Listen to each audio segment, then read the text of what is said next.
dengan kebohongan-kebohongan yang 66 janji itu, misalnya antara lain ya, saya ingatkan nih, buyback Indosat. Waktu itu Indosat dijual oleh Megawati 5 triliun seingat saya. Dan sekarang sudah ratusan triliun profitnya. Mana kok waktu janji 2014 mau buyback, kok sampai sekarang nggak ada buyback gitu. Apa, mobil SMK, coba. Mana tuh mobil? Udah ada yang mesen sampai 3.000 unit dan lain sebagainya, udah pesen, udah kewalahan lah istilahnya. Ada tuh videonya Jokowi ngomong gitu. Terus mana mobilnya tuh? Jangan mobilnya deh, pabriknya di mana?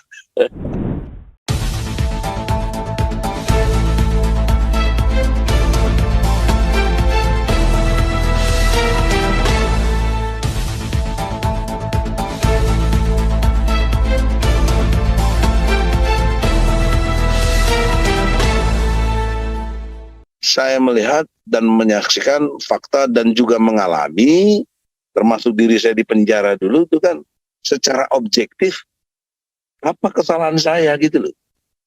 Ya, sama tuduhannya seperti yang kepada Habib Rizik. Saya dikenakan juga pasal mengenai pasal 14 betul pasal 14 Undang-Undang Nomor 1 tahun 1946 tentang kebohongan gitu. Juga pernah dikenai kepada Ratna Sarumpait, Ibu Ratna kena juga, dan sama-sama di penjara waktu itu masanya di Polda Metro itu. Jadi oleh karena itu pertanyaan seriusnya, kok dikenain bohong, padahal kan apa yang saya lakukan tentang people power itu kan satu prediksi. Jadi saya mengatakan waktu itu pemilu ini curang. Karena curang dan semua kelembagaan sudah saya datangi dalam konteks pemilu seperti KPU, Bawaslu, saya udah mengadu, udah ini menyatakan adanya kecurangan, tapi diignore, nggak diperhatikan, diberikan. Saya mengatakan dengan analisis, jika ini terus begini, nggak bisa lain kecuali dengan people power. Nah itu orang ngomong begitu, saya di penjara. Apa kebohongan yang saya lakukan apa coba? Kan nggak ada. Termasuk Habib Rizik yang kemarin. Orang ditanya, Habib gimana keadaan? Ya sehat-sehat saja. Kok dibilang bohong katanya orang COVID, katanya kena COVID. Bagaimana? Dia yang paling tahu sehatnya Habib. Nggak siapa ya, dirinya Habib lah. Dokter pun sudah menyatakan, dokter RS Umi itu, bahwa Habib sehat ya. Artinya kan tidak ada kebohongan.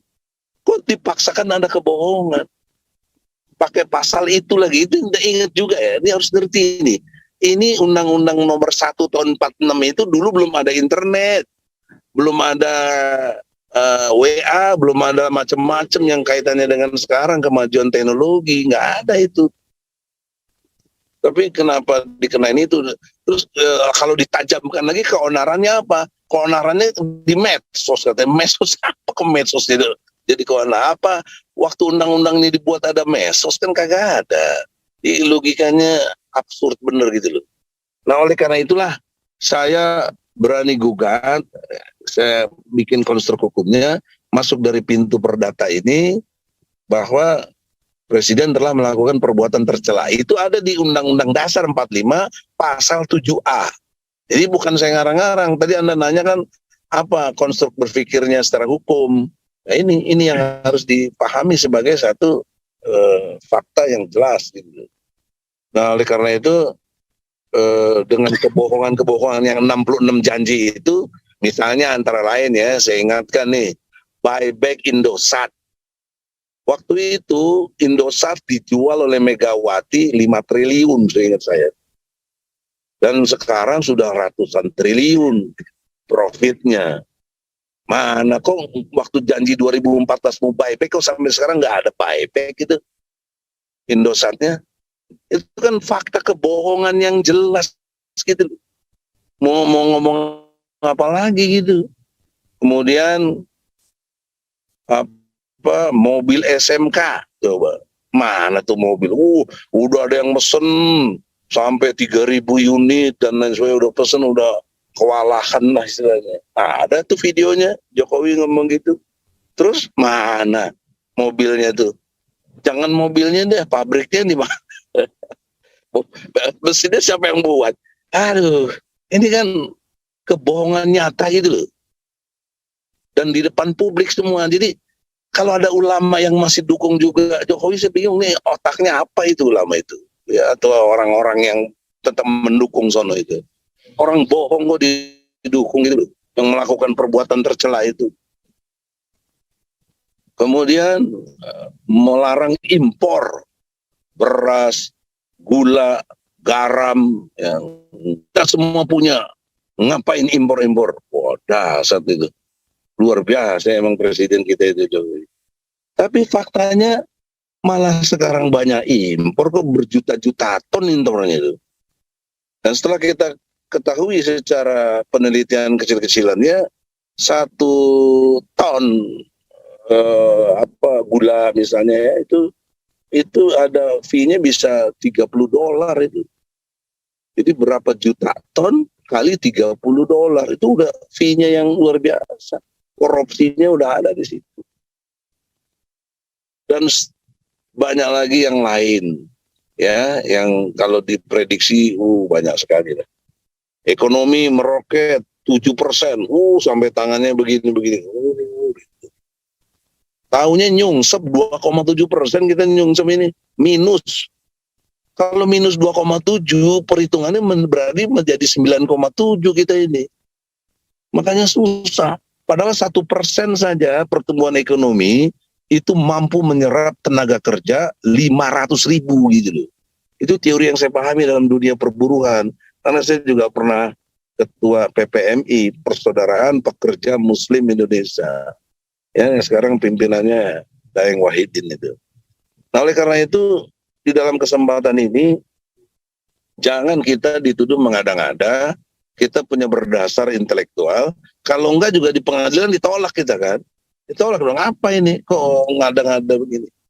Nah, sekarang di tahapan berikutnya setelah konstruk perdata selesai, ada hukum pidananya. Apa pidananya itu? Yaitu pasal 421 KUHP.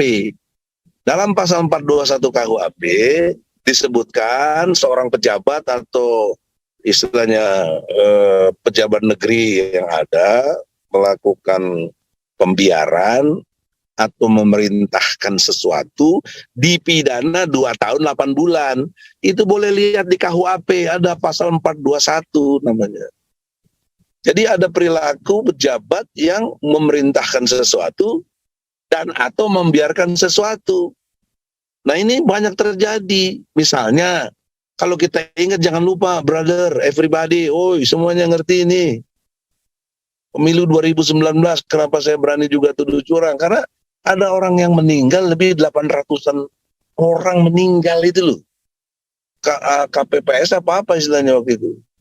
Meninggal. Nggak ada untuk dioptopsi, nggak ada. Ya. Nggak ada keterangan yang resmi kenapa dia meninggal sampai serentak begitu. Kan anomali itu semuanya. Ya, belasungkawa juga aja nggak ada saya lihat. Ya. Jadi perlu diteliti secara hukum pidananya. Karena membiarkan sesuatu, itu membiarkan sesuatu.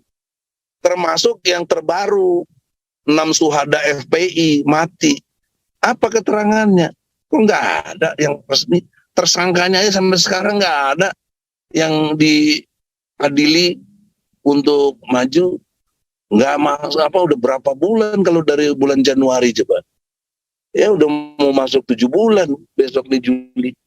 Masa begini cara berhukum kita dalam bernegara? Nah, itu pidana itu. Tapi konstruk hukum kita lagi-lagi presiden tidak bisa dipidana. Itu. Cuma harus dicatat ini ada dalam konteks pelanggaran hukum karena pasal 7A dari UUD 45 itu ada limitasinya ya, perbuatan melawan hukum ya, pengkhianatan terhadap negara, melakukan korupsi dan perbuatan tercela. Nah, perbuatan melawan hukumnya ini udah kelihatan sekali, banyak hukum yang mengatakan begini nggak juga dilakukan gitu loh. Jadi oleh karena itu Mas Nino dengan hormat dan siapa yang mendengarnya semua supaya dipahami dengan baik bahwa kita ini punya dasar hukum yang kuat gitu tuh.